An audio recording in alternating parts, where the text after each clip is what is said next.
It's a 10. That's not a 10. It's number 10. Okay. Alright guys, if you can't tell by the thumbnail of this video, I bought another Nova. Now, I'm really happy about it. She's not? I'm just kidding. She doesn't mind. She doesn't mind. Got a good deal on it. Popped up on Facebook, and I blame this on Brett Johnson because Brett lives in Maine. We're friends on Facebook, and he saw the ad in Georgia and tagged me in it, and I was like, I gotta have that. So I immediately, Brett. yeah. Thanks. Thank you. So anyway, I'm on the way to get it now. It's a couple hours away. Took off work a little bit early, heading to Hinesville, Georgia. So we'll see you guys in a little while. All right, so it's 3 hours later. It's dark. It's lovely going to be loading the car up in the dark, but just took a little while to get here. Traffic was not great. So we're about 3 minutes away. I'll try to get video pulling up, and we'll see what the car is all about. I'll get it loaded on the trailer. I'm not going to spend a lot of time looking at it before I get it loaded, just because it's late, it's dark, and I want to go home. All right, guys, so we went and picked this Nova up last night. I was going to try to film a little bit of it while we were loading it on the trailer, but it was really dark, so I didn't take the time to look at it. I didn't take the time to film anything. I looked over like real big stuff, what I could see with a flashlight, without spending too much time there, because I was ready to get home. We got home like 3 o'clock in the morning, so I've been wiped out pretty much all day. Now, first thing we're going to do, we're going to look at the VIN, look at the cow tag, and see what this thing originally was equipped with. All right, so we're going to look. Now, this is a 72 Nova, which it gives the 72 is the only year from 68 to 74 that denotes the engine in the VIN. And this one has an F code for the 5th digit, and F is a 307 two-barrel. Now we're going to look at the cow tag, see what the body color was. And the body color is 11, which is antique white. And then the G is a green vinyl top. And then the interior is a 760, so that's green vinyl, or a green interior with a bench seat. Not too bad. Alright guys, so this is a 72 Nova. We're going to go over the good, the bad, and the ugly. Start first with the good. Now, it's a 2-door. That's always better than a 4-door, in my opinion. Plenty of you guys like 4 doors, not a big deal. Just, I think 2 doors look better. Now, that's a good thing. It's a 72, which is the last year of this body style. That's also a good thing. And you know, you guys know I love 73s and 74s, but these are more desirable. So when it's time to get rid of it or sell it or whatever, you get more praise and more money, whatever. So another good thing, it's a factory V8 car, so it's got the frame stands on the subframe here that are for the V8. Those are kind of hard to find, and the aftermarket ones sometimes do not fit all that great.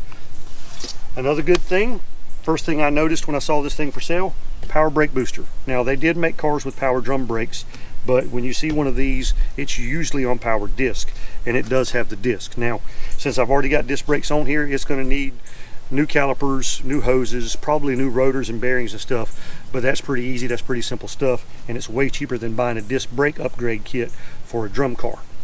Now, another good thing, even though this thing's in pretty rough shape, this was a vinyl top car. With it being a vinyl top car, usually everything underneath the vinyl is completely rotted out, gone, and trashed. And this one seems like the vinyl was pulled off early enough to where that didn't happen. Because even though there's a lot of surface rust on it, and some of this, I haven't looked at it real close, some of this may have some worse rust than I think is in there, but it's in pretty good shape. Alright, another good thing, it's got 4 matching 15-inch wheels on there. Now, these are cool 1980s Z28 wheels. They're nothing real special, but they are 15s, they all match, and you know, I could actually get a little bit of my money back, probably $100 for the set, since they're not exactly immaculate. But 4 matching wheels, be pretty good rollers, so that's another good thing. All right, so another good thing, this car came with 4 derby caps, factory derby caps, and I don't have the bow tie in the middle of them, but these are still pretty cool if you got some Riley wheels, worth a couple of dollars. The good is it also came with a back seat, top and bottom. Those are pretty hard to find. It's the bottom of the seat's a little rusty, but it's definitely usable. Okay, now it's time for the bad. And the bad's not that bad, it's kind of medium, but pretty much the body is beat to crap. It's got dents in pretty much every panel. This door's bent in a couple places. The rocker panel's bent. The quarter panel, which is a typical rust, but it's pretty straight, but it is rusty pretty bad on this side. The trunk drop-off panel and the inner wheel or outer wheel house are both rusted. The bumper's beat up a little bit. Tail light panel is smashed, and then on the driver's quarter panel, it has the typical rust in it, and it's smashed in right here, and it's got a big rust hole right here above the rocker. The driver's door is fairly straight. It's got some rust at the bottom. The rocker panel's got a couple of rust holes in it, but not terrible. The cowl panel's got some rust in it, and you know, not terrible, but it's okay. It's missing the front clip. All that would have to be sourced to put it on the road. Not a big deal, but it's just one of the things. Now for the ugly. For the interior, this is the ugly. It's got a diamond tuck velour interior. It's got nasty carpet, had a bunch of nastiness in there. It's got a big hole in the transmission tunnel where the shifter was put in it, and the wiring underneath the dash looks like it is a squirrel's nest, so that's not good. It's also got a couple of bullet holes in the windshield. That's a little bit ugly. And then the headliner, that is also velour diamond tuck, is sagging down. Both windows are in the doors, but they are falling off the track. All right, now for more ugly.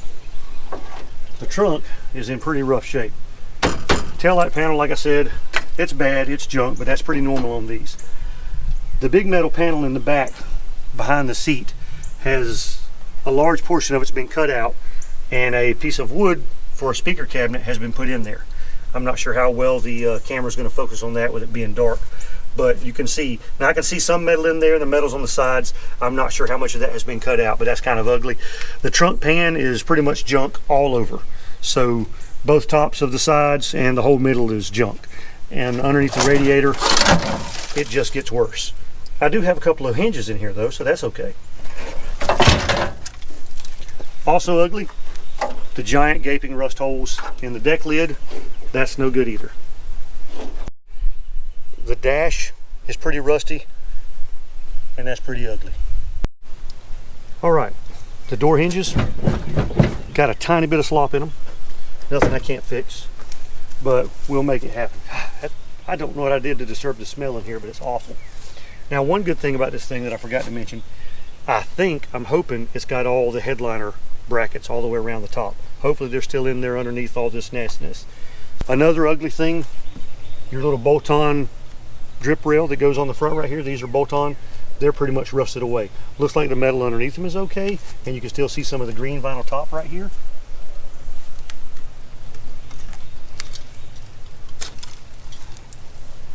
There's some of the green vinyl top. But the metal underneath it looks okay, but this actual part probably had water trapped in there with the vinyl and rusted these completely out. So I'll have to put some of those on there. And they're kind of hard to find, so that's another pretty ugly thing. But like I said, it's a pretty decent car, well worth the money. It's in pretty bad shape, but I have a pretty good idea of what to do with this car. All right, so here's the deal. Thing's in pretty rough shape. The guy I bought it from, super nice guy named Gerald. He wanted to fix it up, but it was in such bad shape that all the potty shops in his area wanted a crazy amount of money to work on it. And it sat for a while. He's going to save up and buy something different that's already finished or something like that. Now, what I'm going to do with it, I've still got to get under it and look, see how bad the floor is. The floor's definitely got some rust in it. It doesn't look terrible, but I can't really get under it on the trailer and really see because there's some exhaust and stuff like that in the way. Now, what I was thinking about doing with the four-door before I kind of got rid of it to get this car, more about that later, I am going to throw all of my old junky parts of this thing. A lot of guys on YouTube brag about going fast with junk. Well, I like going fast with junk too. I've been doing it for a long time before I ever had a YouTube channel. And this car is in just good enough condition where what I think I can do, pretty much leave it alone, throw a motor and transmission in it, put just enough more wiring in it, and go race it at the drag strip. See how fast I can go.